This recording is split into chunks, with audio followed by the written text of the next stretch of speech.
Next person I wanted to introduce, because Chris has been one of my best friends and mentors, and I've had so much fun with this guy in so many ways, and enjoy every time I get to hear him speak. He's been at almost every single convention in Victoria, and if I have it my way, he'll be speaking at every single convention I would hold, because the knowledge that Chris has about the ancient history of this plant can't be spoken of enough.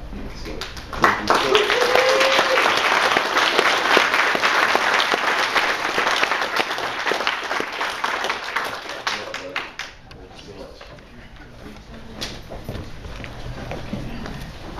Hey, well, it's wonderful to be here on Vancouver Island. I actually got my start as a Vancouver Island activist some 20-odd years ago. Out in Ucluelet, had a company, Mom and Kids Hemp Seed Tree, first commercial producer of hemp food products and stuff. So, great to be here and speak at the big crowd at Malaspina. I don't think I've spoke at this place here for about 10 years anyways. Ted's invited me because, not so much for my hemp activism and stuff like that, but mostly for books that I've written. I'll print some of those out. And I'll pass them through the crowd. Hopefully they make it back here.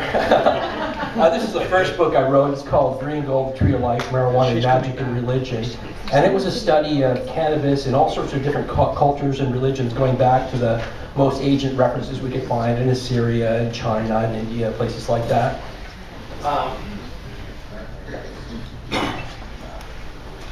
This other book I wrote with a friend of mine, Neil McQueen, who's got a degree in religious studies, and it's called Sex, Drugs, Violence in the Bible. And that's probably got the most attention out of the stuff that I've written about, is these biblical references to cannabis. When I was researching that book, I came across references from the 1930s written by a Polish anthropologist and etymologist, Bennett, that there were these Hebrew references to cannabis, and Neil and I spent 5 years researching it and putting it into the context of the biblical storyline. So I'll pass that out. I think we can hear you better just speaking? Okay. Yeah, I guess it's a pretty small venue and I got a loud voice. Everybody can hear me? And then this is a book I just finished, Cannabis and the Soma Solution. I wrote those two books on Vancouver, by the way. And this one's a study of cannabis in the Indo-European cultures, where the cannabis culture actually originates. As far as cannabis goes, like the oldest archaeological evidence we have of cannabis fiber is about 10,000 years ago. It comes from Taiwan, and some ancient fibers, and shows that people like 10,000 years ago were weaving cannabis. But based on tools that are used for decording hemp from the stalks and other items used in weaving and whatnot for weaving hemp, based on those type of tools, we estimate that people have been cultivating and making fiber from cannabis for about 25,000 years. And these tools are back around the period of time of the Great Leap Forward, where humanity started developing things like the wheel and fire and language and stuff like that. So it comes at a really pivotal time for humanity.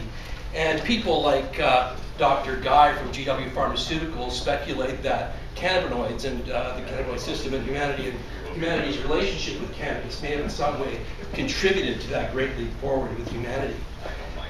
The oldest archaeological evidence we have for people consuming cannabis, either drinking, smoking, or ingesting it in some other way, is 5,500 years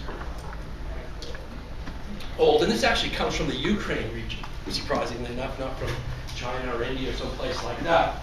And the people that were using cannabis there are known as the Proto-Indo-Europeans. And they were the first people to domesticate the horse. And they feel that even horse domestication, it may have had cannabis may have had a role in that via hemp ropes needed to grab horses and train them to move down or whatnot.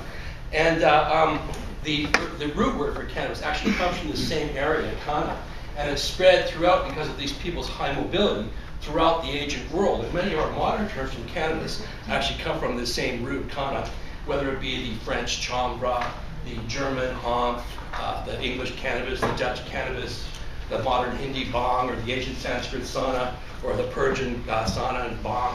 So all these words come from the same word group because the use of cannabis and the culture of it spread out through the same culture. And they even reached, like went into Western Europe, and that's why they have Indo-European language. Everywhere they went, they spread out and they spread the cannabis culture. And because of this, there's a lot of similarities and myths about cannabis in different areas, and not just the linguistic uses as well.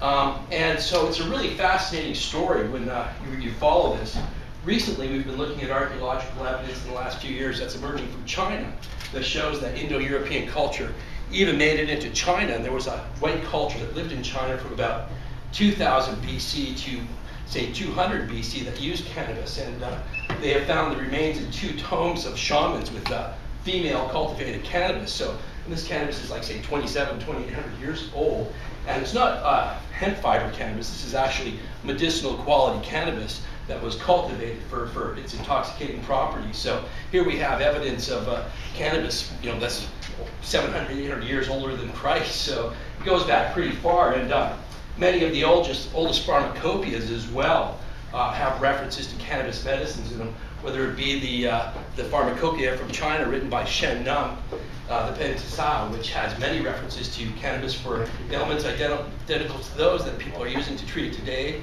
There's Assyrian references to cannabis for medicines, for everything from epilepsy to eye diseases to menstrual problems and stuff like that. And those are like, going back 1000 BC.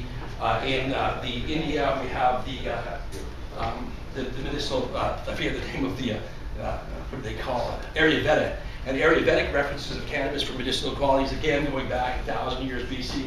So we've had this indigenous relationship with this plant anywhere from 10,000 to 25,000 years old. And it's been a huge part of our culture. And we've evolved with that plant, and our culture's evolved with it. In fact, some people speculate that cannabis is humanity's first agricultural crop. And these people include people like Carl Sagan, who was himself a cannabis user, and Dr. Christian Ratch and other researchers who speculate, based on the archaeological evidence and whatnot, that cannabis was our first crop, that all agriculture grew out of our relationship with cannabis, and thereby culture grew out of agriculture. One of the places that's really interested me, as you can see from my books, is the role that cannabis has played in a variety of religions. And traces of cannabis can be found at the inception of all of the world's major religions. And I'm talking Christianity, Judaism, Taoism, Sikhism, and Islam, and Hinduism. And I'll give you an overview of some of that. The oldest references as far as like religious use probably comes from the Vedic religion in India. And the Vedic religion actually grew out of the same Indo-European culture who traveled throughout the ancient world and came in there. And there's references to a plant, soma. Well, it's interesting that, I was mentioning before that there's this spread of the word cannabis linguistics that were all connected to cannabis. Soma is a totally different word, but it was used for cannabis. And how this came about is through these people that were in China. In China, when the Indo-Europeans went there was already a huge indigenous Chinese use of cannabis there, and it was known by the name Huma.